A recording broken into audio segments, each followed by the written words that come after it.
Welcome to the Digital Marketing News. I'm Tiffani Allen. And with your first story this week, I am Joshua Nite. Yes, you are. You know, like a lot of people, I would say that I'm interested in things. Oh. Yeah, are you interested in things at all? Sure. How about stuff? Stuff, maybe not so much. So if you were going to market to Tiffani, you would market more of the things, less the stuff. Yeah. Right? And we've been able to do this on sites like Facebook and Twitter for a long time. You know, like people can look at my thing and go, oh, he likes nachos and he likes My Chemical Romance. So if I come out with an emo line of queso, he's the guy that I want to market to. It's weird to me that you like My Chemical Romance. I don't get it. Well, the fact that you believe that is not okay. For the three people that got that. But what is cool is that those of us in the B2B space can now get into this because LinkedIn is finally introducing interest targeting. Hooray! So they've rolled out 200 different professional interest categories, over 200 actually. Wow. Could be 201, we don't know. But these are going to enable you to choose, for example, this person is interested in finance and economy content, or this person combined with, say, the knowledge that they have this level of education and this interest, then you might go, oh, that person would be interested in my certification program for my artificial intelligence virtual reality nacho farm, right? Yeah. So this is the kind of thing, it's still well within the area of professional interest, but with this you can tailor your campaign, of course, your message and content, make it a little more relevant, drive that brand awareness, and of course better targeting is always better for marketers. So this is exciting, hop on there and figure it out. Yeah. Hey, did you see, Josh, that the Edelman Trust Barometer was released this week? A likely story. It's a big day. I mean, you get to learn about what people trust online, how they feel about certain things, and of course, there are always great key takeaways that encourage a perusal. Such as, there's some good news for search marketers, despite some of the mistrust that's been described lately in the news and that sort of thing. Trust in traditional media and search media is at 65%. So 65% of respondents did say they trust that. That's the highest historical levels. So that's great. Not so great for social. So trust in social media, especially as a news source, remains low at about 43% globally. In other news, 43% of people are wrong about how much they should trust social media. Fair, fair, fair. There's also really good news for publishers. Engagement in news skyrocketed 22 points since 2018, with 72% of people saying they consume news about weekly or more and share news several times a month or more. Nice. And there's good news for purpose-driven organizations as well. I do love a purpose. So, 76% of respondents said that CEOs should take the lead on change rather than waiting for the government to impose it, or oppose it. Either way is fine. But that's an interesting thing for organizations that are leading initiatives of purpose, giving back to their communities, making themselves more appealing to that millennial market as well. That's sort of an expectation at this point. So, get on the bandwagon. I think that I also saw in there that leads to people are having more trust in their employer than ever before. So if you're a purpose-driven organization, you have those initiatives and your employees know about it, they're going to trust you and they're going to tell people. So that's yet another form of marketing. Yes, sir. You know where they might take to tell people whether they trust it or not? Is it the internet? It's the internet, but it's specifically Twitter. Oh, got it, yes. Twitter, as you might know, has just rolled out a new web interface. They're testing it with some people, got some new features for all of us who are still tweeting manually. And one of those is a dedicated emoji button. No. Yep, that is going to make it easier for us to smiley or heart shape or like the one that kind of looks like it's crying but it's laughing. It's my favorite one. I mean, that's usually my emotional state, but I'm still not sure exactly how to use it. It's for everything. Anyway, this is good stuff. They cleaned up the interface. We've gone from 3 columns to 2. They've got some keyboard shortcuts that are going to make it easier to do stuff without having to touch the mouse, which is good when you're eating chips. And they have they've upgraded the search entrance to make it easier to find what you're looking for. And that's good for marketers, and that's good for people who are using it as well. So, love it. All 3 of you who aren't just buffering your tweets on Hootsuite or Buffer, this is going to be a nice new interface for marketers. I like it. Maybe I'll do a tweet. Just one. Just one. Don't go crazy. Okay. In other news, there's some news from France.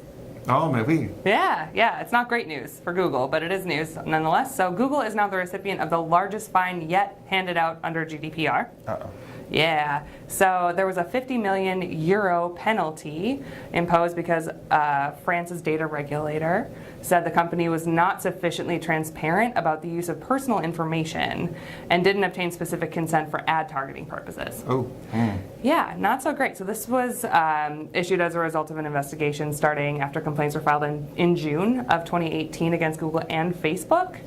And one of the complaints was basically a forced consent, meaning that you had to give consent to access the services that were being provided, even though you didn't necessarily know what the consent was for.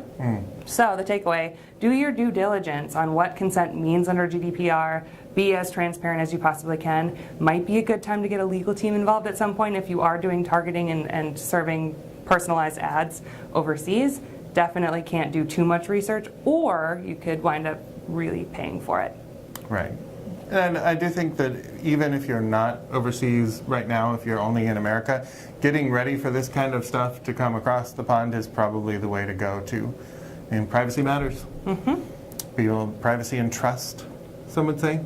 I've heard the internet is global too, so this is something everyone should think about at least. Not me. I only use the internet that is right in my neighborhood. Right, of course.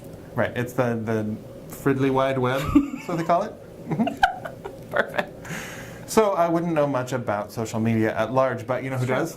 Who? Buffer. I've heard that. Those guys, they know a lot of stuff. And they actually went and took a survey of 1,800 marketers, and they rolled out their Buffer State of Social 2019. So they asked how marketers are marketing, where they're putting their budget, where they're investing, and how successful they are if they are investing in specific channels. Yeah. So we have some cool stuff to cover real quick. Facebook and Instagram stories. Everybody knows, everybody's using them, but maybe not quite yet. 62% have not invested in those ads yet, so the marketers. 57% though who are using them say that they are effective. Good. So you got a better than half chance if you want to get in on the Facebook and Instagram stories. That's more disposable, quick content for people to consume, and a lot of people aren't really hitting their feed anymore. Yeah. Stopping at stories. So another way that social media is changing is, of course, my favorite, dark social. So mysterious. Right. Messaging apps are dark social. You know, WhatsApps, your Messenger, even Slack could count as dark social now. So 72% of the people who responded said they don't have any plan for advertising marketing on messaging apps. 50% said they're not even planning on it in the next year. Wow. I think this is a huge opportunity for marketers. This is a spot where people are increasingly taking their conversations, and it's a place where brands with the right touch, with the right non-promotional content can get in there and really make a difference. Yeah. Another interesting thing, video being used on a hashtag client LinkedIn. Oh. Only 32% of marketers are posting video on LinkedIn. Interesting. But video on LinkedIn is being shared 20 times more than other content on the platform. Yeah. So again, another huge opportunity that we're seeing in this report. You know, there's other opportunities like influencer marketing. I've heard of influencer marketing. I feel like we should, I don't know, make that a focal point of our agency's expertise. It's weird that we're already Sometime doing soon. that. We 100% are? of TopRank Great. Marketing is already using influencer marketing. But only 37% of the marketers surveys said they have worked with influencers. So low. It is so low. But 68% of those who had say it's effective. And 88% of those who have planned to continue to invest. Oh, that was weird. Oh, Did you feel that? I did. Weird. Weird. Well, that's our show for today. It's actually our 150th news episode No way. of all time. Congratulations. Hey, you too. We Yeah. did it. Well, if you want more news this week, go to the TopRank blog at toprankblog.com or follow TopRank on Twitter at TopRank, or you can follow me at Tiffani_Allen. That's right, and you can find me on Twitter at Nitewrites, that's Nitewrites, and you can subscribe on YouTube and definitely ding the notification bell so that you can know whenever we do this cool thing that we tend to do every week. Thanks to everyone who has listened to this show, who has watched us every week, who has shared it with friends, and who has noticed that occasionally we wear the same shirt 2 weeks in a row. We do. So Thanks, that's Grandma. all you sharp-eyed people. And thanks to everyone at TopRank for sharing this, and to our wonderful CEO, Lee Oden, for making this possible. And we'll see you next week. See you next time.